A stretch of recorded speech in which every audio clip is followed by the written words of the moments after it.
આ અમારા ગામનું સમચાન છે કે આજ અમને વાત મળે છે નોરતાનો 9મો દાડો છે કે સમચાનની અંદર તો કોઈ ઉતાર કરીને નાખી ગયું છે એમ, લાડવા મૂકી ગયું છે એમ.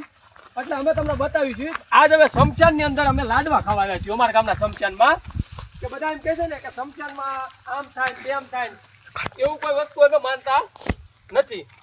હવે અમે તમને બતાવશું અમારા ગામના સમચાનની અંદર આ લાડવા કોઈ મૂકી ગયું છે અને તમને અમે લાડવા ખાઈને બતાવશું કે એવું કોઈ વસ્તુ હોતી નથી. ભૂત પલીત ડાકણ છુડેલ કોઈ વસ્તુ હોતું નથી. આ અમારા ગામનું સમચાન છે અને આ સમચાનની અંદર કોઈ કાંઈ ઉતાર કરી ગયું છે. હવે અમે તમને બતાવશું આ ખાઈને કે જો આ વસ્તુ આ રીતનું હોય છે, બાકી કઈ વસ્તુ જો આ સમચાન છે અને આ કોઈ ઉતાર કરી ગયું છે. આ માટલું મૂકી ગયું છે અને માટલાની અંદર લાડવા છે, બરોબર છે. હવે આપણે આ લાડવા ખાવાના છે સમચાનની અંદર. કોણ મૂકી ગયું તો અમને ખબર નથી, બરોબર, પણ આ લાડવા અમે ખાવાના છે. કેમ કે હમણાં 2-3 દિવસથી લાડવા ખાવા થતા હતા. તો અમને આજ વાત મળી સમચાનમાં કોઈ ઉતાર કરી ગયું છે લાડવાનો, એટલે હવે આજે અમે આ લાડવા ખાવા આવ્યા છીએ અને આ લાડવા અમે આયા ખાવાના છીએ. જો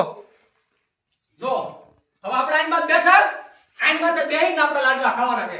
આની અંદર લાડવા છે. હવે કોણ ઉતાર કરી ગયું તો કોને ખબર, પણ આપણે આયા બેહીને ખાવાના છે. આ અમારા ગામનું સમચાન છે.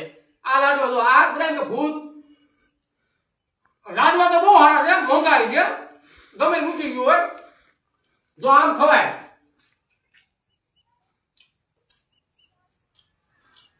કાંઈ હોતું નથી.